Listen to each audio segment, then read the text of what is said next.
Ang amoy ng kape at mga lumang alaala ay puno sa dinner, pero ang milyonaryo ay nakaramdam ng kakaibang kaba habang nakaupo siya sa harap ng kanyang matandang ina. Dumating siya kaninang umaga sakay ng private jet, pero ang malambot niyang ngiti ay nagpabalik sa kanya sa pakiramdam na maliit na bata ulit, tahimik at hindi sigurado. Hinawakan niya ang kamay niya ng mahina, mas payat na ngayon ang mga daliri, pero ang init sa mata niya ay hindi mabibili ng pera sa mundo niya. Bago pa siya makapagsalita, napadpad ang tingin ng ina sa likod niya at natigilan sa batang waitress na papalapit sa mesa nila dala ang tray. Simple lang ang suot niyang apron, kalmado ang hakbang, pero may biglang nagbago sa mukha ng ina, from peace hanggang sa malalim na emosyon. Nanginginig ng bahagya ang labi ng ina, at mas hinigpitan niya ang hawak sa kamay ng anak, parang biglang dumating ang alon ng nakaraan sa dibdib niya. Lumingon ang milyonaryo, nalilito, bakit ba ang isang estranghero sa dinner ay makakapagdulot ng ganitong malakas na reaksyon sa puso ng ina? Inilagay ng waitress ang kape ng magalang, mabait ang mata, hindi alam na ang tahimik na sandaling to ay magbabago sa tatlong buhay. Dahan-dahang tumayo ang ina, hindi pinapansin ang mahinang tuhod, nanginginig ang boses habang tinitingnan ang mukha ng nagulat na waitress. Anak, bulong niya, luha na ang namumuo. Ito yung babaeng nag-alaga sa kin noong walang ibang may oras. Tumama ng malakas ang mga salita sa kanya, kaysa sa anumang pagkalugi sa negosyo, dahil alam niya kung sino ang tinutukoy ng walang ibang may oras, siya mismo. Sa unang pagkakataon sa maraming taon, naramdaman niyang maliit ulit ang makapangyarihang lalaki, habang tumataas ng tahimik ang guilt, mas matangkad pa sa lahat ng tagumpay niya. Inabot ng ina ang kamay ng waitress, hinawakan ng may pasasalamat na nagmula sa mga buwan ng tahimik na gabi at sakit. Kinabahan ng waitress, sinubukang umiti ng magalang, hindi inaasahan na babalik ang nakaraan sa buhay niya ngayon sa ganitong paraan. Tahimik na nanood ang milyonaryo, habang tumatakbo ang isip pabalik sa nursing home na pinili niya imbes na ayusin ang abalang buhay. Naalala niya ang mga dahilan, mga meeting na urgent, mga tawag na susunduin ko mamaya, pero ang mamaya ay naging linggo, linggo ay naging buwan, habang naghihintay ang ina sa bintana na hindi niya kailanman tiningnan. Ang batang babaeng to, tuloy ng ina ng mahina, umupo sa tabi ko noong namatay ang ilaw, at takot ang pumuno sa kwarto. Hinawakan niya ang kamay ko sa mga gabing nahihirapan akong huminga, binubulong na malapit na ang umaga. Sumikip ang dibdib ng milyonaryo habang binubuo ng bawat salita ang larawan ng pag-aalaga na dapat ay galing sa kanya, pero hindi niya ginawa. Sinubukang umatras ang waitress, sabihing trabaho lang iyon, pero umiling ang ina ng may mahinahong pagtitiyaga. Hindi, sabi niya ng matatag. Ang kabutihan ay hindi nakasulat sa kontrata ng trabaho. Galing yan sa puso kapag walang nakatingin. Nagsimulang mapansin ng mga tao sa paligid ang emosyonal na eksena. Pero pakiramdam ng milyonaryo, mag-isa siya sa loob, nahaharap sa katotohanang iniiwasan niya. Sa unang pagkakataon, parang pader na itinayo niya ang tagumpay. At ngayon, nakulong siya roon, hindi makatakas. Nilunok niya ang laway, sinubukang magsalita, pero mabigat kahit ang simpleng salita dahil sa bigat sa dibdib. Tiningnan niya ng maayos ang waitress, hindi bilang staff, kundi bilang taong tumayo sa lugar na dapat siya ang naroon. May tahimik na lakas ang mata nito, galing sa mahabang shift, pagod na paa, pero pinili pa ring maging mabait. Ako hindi ko alam, sabi niya sa wakas, pero mahina ang dating ng dahilan kahit sa sarili niyang tenga sa maliit na booth ng dinner. Tiningnan siya ng ina ng may pagmamahal, hindi galit. At yung lambing na iyon, mas masakit pa sa anumang sisi na pwede niyang ibigay. Hindi niya sinabi sa kin na busy ka, dagdag ng waitress ng mahinahon. Lagi niyang sinasabi, matigas ang trabaho ng anak ko. Tumagos ng malalim ang mga salitang iyon dahil alam niyang pinoprotektahan pa rin niya ang imahe niya kahit puno ng kalungkutan ang mahabang araw. Naalala niya ang pagpapadala ng pera kada buwan, akala niya sapat na ang comfort na ipinapadala sa numero imbes na presensya. Pero ngayon, malinaw, binayaran ng pera ang bills, pero binayaran ng oras, pasensya, at puso ng babaeng to. Uminit ang kwarto, pero malamig ang kamay niya, parang inalis ng tagumpay ang init sa mga lugar na pinakaimportante. Ano pa ang itinago niya sa kin? Tanong niya ng mahina, natatakot sa sagot pero hindi na makapigil. Huminga ng malalim ang waitress, tumingin muna sa ina na parang humihingi ng pahintulot na buksan ang lumang sugat. Tumango ng mahinahon ang ina, kalmado ang mata, handa nang lumabas ang katotohanan kahit makakapagdulot ng discomfort sa anak. May mga gabi, simula ng waitress ng mahina, na umiiyak siya pagkatapos magkunwaring matatag buong araw.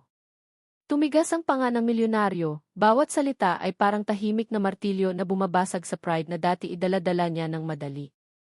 Hindi siya umiiyak dahil sa sakit, dagdag nito.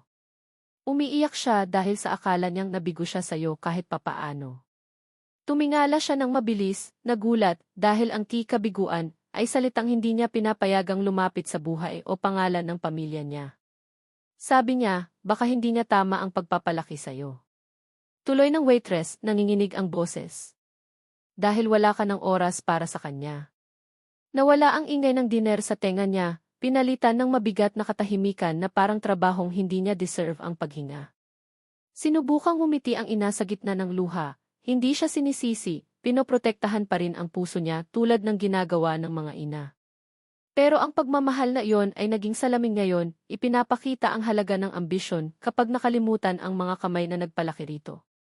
Nagtayo siya ng mga kumpanya, nagsara ng deals, nagmamay-ari ng buildings, pero hinayaan ang maliit na kwarto kung saan naghihintay ito tuwing gabi.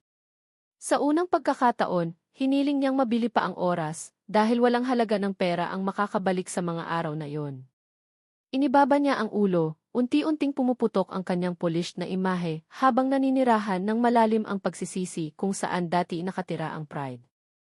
Akala ko sapat na ang pagbibigay, sabi niya ng mahina, napagtanto kung gaano kaliit ang paniniwalang iyon sa simpleng lugar na to. Hinawakan ng ina ang braso niya ng mahinahon, hindi para ipagtanggol siya, kundi para ipaalala na nandyan pa rin ang pagmamahal, hindi laban sa kanya. Tahimik na nanood ang waitress, nakikita na hindi na siya mayamang lalaki, kundi isang anak na nahaharap sa puwang na iniwan niya sa sariling tahanan. Naghihintay siya ng tawag mo tuwing gabi, kwento ng waitress ng mahina, ngumingiti sa pinto kapag tumutunog ang telepono. Pero kapag hindi ikaw, sasabihin niya, siguradong busy ka. At yun pa rin ang nagpapaproud sa kanya kahit masakit. Parang salamin ang bawat pangusap, nagpapakita ng mga sandaling ipinagpalit niya sa mga meeting na hindi na mahalaga ngayon. Naalala niya ang pagkansela ng pagbisita, pangako ng susunod na buwan, laging naniniwala na may susunod pang oras. Pero gumalaw ang oras nang hindi humihingi ng pahintulot, iniwan ang mga alaala sa nursing home imbes na sa sariling bahay. Sorry, naipbulong niya, nanginginig ang salita. Dahil mas madali ang paumanhin kaysa baguhin ang nakaraan. Umiti ang ina sa gitna ng luha, hindi dahil nawala ang sakit, kundi dahil ang pagsubok niyang magsalita ay sapat na para sa lahat. Pero sa loob niya, alam niyang ang sorry ay simula pa lang, at ang tunay na pagtubos ay hihingi ng higit pa sa salita. Dahan-dahang pinunasan niya ang mata, hindi sanay sa luha sa publiko. Pero ang sakit na to ay ayaw magtago ngayon. Humarap siya sa waitress, mas malambot na ang boses, may respeto na hindi natutunan ng maraming taon ng tagumpay. Salamat sa pagtayo mo sa lugar na dapat ako ang naroon, sabi niya, at mas mabigat ang pangungusap kaysa sa anumang kontrata na nilagdaan niya. Umiti ito ng kinakabahan, sabihing trabaho lang. Pero alam niya, ang tunay na kabutihan ay hindi galing sa tungkulin lang. May mga taong nagtatrabaho para sa pera, pero may iba na nagbibigay ng pag-aalaga mula sa puso, kahit walang makapansin na importante. Tahimik na nanood ang ina, kumikinang ang mata, nakikita ang pagbabago sa anak na hindi nagawa ng mga sermon o panahon. Kinuha niya ang phone sa ugali, pero tumigil, napagtanto na kailangan ng sandaling to ang presensya, hindi isa pang tawag o distraction. Sa halip, inilipat niya ang upuan palapit sa ina, hinawakan ang marupok na kamay ng may parehong pag-aalaga na ibinigay nito sa kanya noon. Gusto kitang kasama ko, sabi niya ng mahinahon. Hindi sa malayong kwarto, kundi sa loob ng bahay ko, sa araw-araw ko, sa tunay kong buhay. Nanginginig ang labi ng ina, halo ng pag-asa at duda, natatakot maniwala sa pangako na masyadong maganda. Tiningnan niya ito ng tapat, hindi bilang makapangyarihang lalaki, kundi bilang anak na handang ayusin ang kaya niyang ayusin.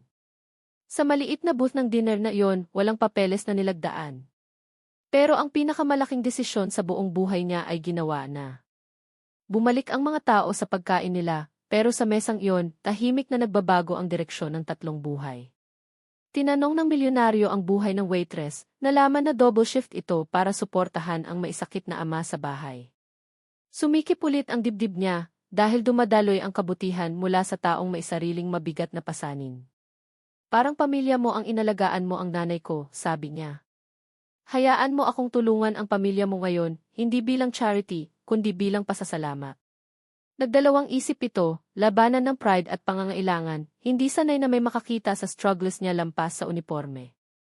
Hinawakan ng ina ang kamay nito ng mahinahon, tumango na parang binibigyan ng pahintulot ang tulong na minsan ay tinanggap din niya. Parang saradong bilog ang sandaling iyon, ang pag-aalagang ibinigay ng tahimik ay bumalik sa paraang hindi inaasahan ng kahit sino. Gumawa ng pangako ang milyonaryo, hindi malakas, hindi para pansinin, kundi sa kalmadong boses ng taong natuto na talaga. Mula noon, binisita niya ang ina araw-araw, hindi may daladalang regalo, kundi oras, kwento, at simpleng sandali sa hapag. Sumusunod pa rin ang tagumpay, pero ngayon ay nasa likod na ng pamilya, hindi na nangunguna at humihila palayo. Naging bahagi rin ng buhay nila ang waitress, patunay na ang mga estranghero ay maaaring maging biyaya kapag bukas ang puso. At natutunan ng milyonaryo na ang tunay na yaman ay hindi binibilang sa pera, kundi sa mga taong hindi sumuko sa iyo. Lumipas ang mga buwan, at ang malaking bahay ng milyonaryo ay hindi na parang hotel, kundi tahanan na puno ng boses at shared meals. Malapit sa bintana ng hardin ang kwarto ng ina, kung saan dahan-dahang dumarating ang sikat ng araw at pinalitan ng tawa ang dating katahimikan.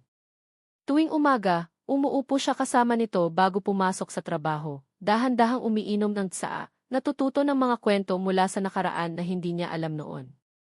Ang simpleng usapan na iyon ang naghilom sa mga espasyo sa loob niya na hindi naabot ng mga taon ng tagumpay, biyahe at awards. Madalas din bumisita ang waitress, hindi na nakauniporme, kundi bilang taong nabibilang sa hapagkainan nila. Natulungan ang ama nito sa treatment. At ang pasasalamat ay naging tahimik na pagkakaibigan na nakabase sa respeto, hindi awa. Napansin ng milyonaryo ang kakaiba, mas maliit na ang mga problema sa negosyo ngayon dahil tama na ang priorities. Tumigil siya sa paghabol sa bawat deal, pinili na protektahan ang mga gabi, kaarawan, at ordinaryong araw na talagang mahalaga. Minsan, nahuli niyang tinitingnan siya ng ina nang may kapayapaan sa mata. At ang tingin na iyon ay mas mahalaga pa sa anumang papuri. Naintindihan niya ngayon, ang tagumpay na walang presensya ay lumilikha ng distansya, pero ang pagmamahal na may oras ay nagtatayo ng buhay na matibay. Hindi mababago ang nakaraan, pero bawat bagong araw ay pagkakataon na mabuhay ng iba, gabay ng kamalayan ang bawat hakbang. At sa pangalawang pagkakataon na iyon, natagpuan niya ang pagtubos, hindi sa perang ibinigay, kundi sa oras na ibinalik sa mga minahal niya.